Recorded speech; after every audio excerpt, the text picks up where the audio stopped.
ओम शांति। दिनांक 29 जून सन 1971। अव्यक्त बाप दादा के मधुबन से उच्चारित मधुर महावाक्य।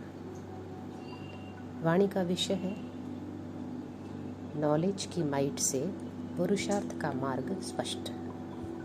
मीठे मीठे बाप दादा बोले, सभी जो पुरुषार्थ कर रहे हैं उस पुरुषार्थ द्वारा वर्तमान समय की प्राप्ति का लक्ष्य कौन सा है।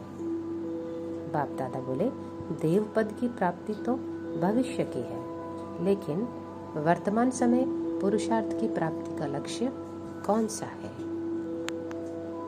तो किसी ने कहा फरिश्ता बनना। तो बाप दादा ने पूछा, फरिश्ते की मुख्य क्वालिफिकेशन क्या है। फरिश्ता बनने के लिए क्वालिफिकेशन कौन सी है।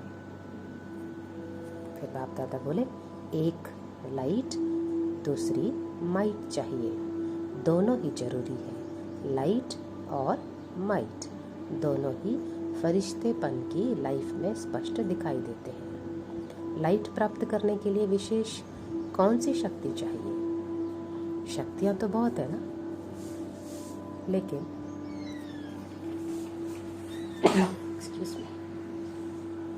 बाप दादा बोले, माइट रूप व लाइट रूप बनने के लिए एक एक अलग गुण बताओ। एक है मनन और दूसरी है सहन शक्ति। जितनी सहन शक्ति होती है उतनी सर्वशक्तिमान की सर्व शक्तियाँ स्वतः प्राप्त होती है। नॉलेज को भी लाइट कहते हैं ना, तो पुरुषार्थ के मार्ग को सहज और स्पष्ट करने के लिए भी नॉलेज की लाइट चाहिए। इस लाइट के लिए फिर मनन शक्ति चाहिए। तो एक मनन शक्ति और दूसरी सहन शक्ति चाहिए। अगर यह दोनों ही शक्तियां हैं तो फरिश्ते स्वरूप का चलते फिरते किसको भी साक्षात्कार हो सकता है। सहन शक्ति से सर्व गुणों की प्राप्ति हो ही जाती है। बाप दादा बोले, जो सहन शक्ति वाला होगा उसमें निर्णय शक्ति, परखने की शक्ति, गंभीरता की शक्ति ऑटोमेटिकली एक के साथ अनेक आ जाते हैं। सहन शक्ति भी आवश्यक है और मनन शक्ति भी आवश्यक है। मनसा के लिए है मनन शक्ति और वाचा तथा कर्मणा के लिए है सहन शक्ति। सहन शक्ति है तो फिर जो भी शब्द बोलेंगे वह साधारण नहीं। दूसरा, कर्म भी जो करेंगे वह भी उसके प्रमाण ही करेंगे। तो दोनों ही शक्तियों की आवश्यकता है। सहन शक्ति वाले कार्य में भी सफल हो जाते हैं। सहन शक्ति की कमी के कारण कार्य की सफलता में भी कमी आ जाती है। सहन शक्ति वाले की अव्यक्त स्थिति व शुद्ध संकल्पों के स्वरूप की स्थिति रहेगी। सहनशील की सूरत में चमक रहेगी। कैसे भी संस्कार वाले होंगे तो भी उनको अपनी सहन शक्ति से टेम्परेरी टाइम के लिए दबा लेंगी। तो दोनों शक्तियाँ चाहिए। अपने पुरुषार्थ में मन के संकल्प चलाने में भी सहन शक्ति चाहिए, जिसको कंट्रोलिंग पावर भी कहते हैं। सहन शक्ति है तो व्यर्थ संकल्पों को भी कंट्रोल कर सकते हैं।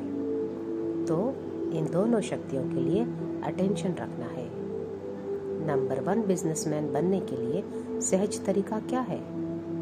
अपने को बिजी रखने से ही नंबर 1 बिजनेसमैन बन जाएंगे। बाप दादा ने कहा, जिसको अपने को बिजी रखना नहीं आता है वह बिजनेसमैन के भी लायक नहीं कहा जाएगा। यहाँ बिजनेसमैन अर्थात अपनी भी कमाई और दूसरों की भी कमाई। इसके लिए अपने आप को एक सेकंड भी फ्री नहीं रखना है। कौन सा नंबर का बिजनेसमैन हो। जितना यहाँ गैलअप करेंगे उतना समझो अपना भविष्य के तख्त को भी गैलअप करेंगे। चांस अच्छा है, जो भी करने चाहे वह कर सकते हैं। फ्रीडम है सभी को। जो जितना चांस लेता है उतना समझो अपने तख्त का निशान पक्का करता है। बिजनेसमैन का अर्थ ही है जो एक संकल्प भी व्यर्थ न जाए, हर संकल्प में कमाई हो। जैसे वह बिजनेसमैन एक एक पैसे को कितना बना देते हैं कमाई करके, यह भी एक एक सेकेंड व संकल्प कमाई करके दिखाए। उनको कहते हैं नंबर 1 बिजनेसमैन। बुद्धि को और काम ही क्या है, बुद्धि इसी में भी बिजी रहनी चाहिए। और सभी तरफ तो खत्म हो गए ना, वह कुछ रहा हुआ है जहाँ बुद्धि जा सके? सभी तरफ तो खत्म हो गए ना, अपने पुराने संस्कारों का तरफ भी खत्म हो गया ना। बुद्धि को जाने की तरफ वह रास्ते ठिकाने वही है।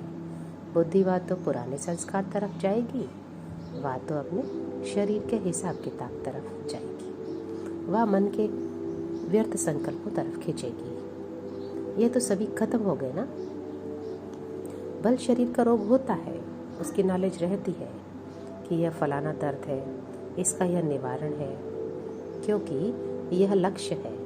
जितना शरीर ठीक रखेंगे उतना सर्विस करेंगे। बाकी अपनेपन का कोई स्वार्थ नहीं है, सर्विस के निमित्त करते हो, यह साक्षीपन हुआ ना। अभी सिर्फ एक ही मार्ग रह गया, बाकी जो अनेक मार्ग होने के कारण बुद्धि भटकती थी वह मार्ग सभी बंद हो गए ना। ऑलमाइटी गवर्नमेंट की जैसे सील लग गई। सील लगी हुई कब खुलती नहीं है, जब तक मुद्दा पूरा ना हो। तो ऐसे अपनी चेकिंग करनी चाहिए। जैसे कोई की तकदीर में होता है तो सर्कमस्टांसेस भी ऐसे बनते हैं जैसे कि लिफ्ट का रूप बन जाता है। यहाँ भी जिसकी कल्प पहले की तकदीर व ड्रामा की नूंद है, भले अपना भी पुरुषार्थ रहता है, लेकिन साथ साथ यह लिफ्ट भी दैवी परिवार द्वारा मिलती है और बाप दादा द्वारा भी गिफ्ट मिलती है। तो यह भी चेक करना है कि अब बाप दादा द्वारा व दैवी परिवार द्वारा किस किस प्रकार की गिफ्ट प्राप्त हुई है। बड़े बड़े आदमियों को गिफ्ट मिलती है तो शोकेश में उसे संभाल कर रख देते हैं, उससे अपने देश का नाम बाला करते हैं। और यहाँ तो समय प्रति समय गिफ्ट प्राप्त हुई है, उस द्वारा बाप दादा का और कुल का नाम बाला करना है। अच्छा, फिर बाप दादा बोले, जैसे आप लोग शुरू में जब सर्विस पर निकले तो नॉलेज की शक्ति तो कम थी, लेकिन सफलता किस शक्ति के आधार से हुई? त्याग और स्नेह। बुद्धि की लगन दिन रात बाबा और यज्ञ की तरफ थी, जिगर से निकलता था बाबा और यज्ञ। इसी स्नेह ने ही सभी को सहयोग में लाया, इसी स्नेह की शक्ति से ही केंद्र बने। तो आदि स्थापना में जिस शक्ति ने सहयोग दिया, अंत में भी वही होना है। पहले साकार स्नेह से ही मन मना भाव बने, साकार स्नेह ने ही सहयोग बनाया व त्याग कराया। संगठन और स्नेह की शक्ति से घेराव डालना है। अभी देखो, बाहर विलायत में भी सर्विस की सफलता का मूल कारण स्नेही और सहयोगी बनने का घेराव है। ज्ञान का प्रैक्टिकल सबूत यही स्नेह और संगठन की शक्ति है। सर्विस की सफलता का मूल आधार यह है। कहाँ भी रहते यह सोचना चाहिए, किस रीति ऐसी प्लानिंग करें जिससे संदेश देने का कार्य जल्दी समाप्त हो। अभी तो बहुत रहा हुआ है। स्नेह से त्याग का भी जंप देने का उमंग आता है। आप सभी ने त्याग कैसे किया? रग रग में स्नेह भर गया, तब जंप दे सके। फॉरेन वालों को भी लिखकर भेजना कि अब जैसे ईश्वर एक खुमारी और खुशी में रहते आगे बढ़ते जाते हो, वैसे ही सदा खुमारी और खुशी में रहते सर्विस में सफल होते रहेंगे। विजय का तिलक तो लगा हुआ है, अपना विजय का तिलक सदैव देखते रहना। बाकी अभी तक जो किया है उसके लिए बाप दादा भी देखकर हर्षित होते हैं, लेकिन आगे तो बढ़ना ही है। कोई वारिस बनाओ तभी शाबाश देंगे। अभी तक तो किया, अभी तक जो किया है उसमें हर्षित होना है। वाह वाह, करने का कार्य अभी करना है। हर्षित इसलिए होते क्योंकि खुमारी और खुशी अच्छी रीति कायम है। अभी तक रिजल्ट बहुत अच्छी है। उन्हों का कमांडर बहुत हिम्मतवान है। कोई भी कार्य में एक भी अपनी हिम्मत से पान का बीड़ा उठाता है तो दूसरे साथी बन जाते हैं। वैरायटी ग्रुप होते हुए भी गुलदस्ता अच्छा है, इसलिए मुबारक देते हैं। अच्छा, ओम शांति।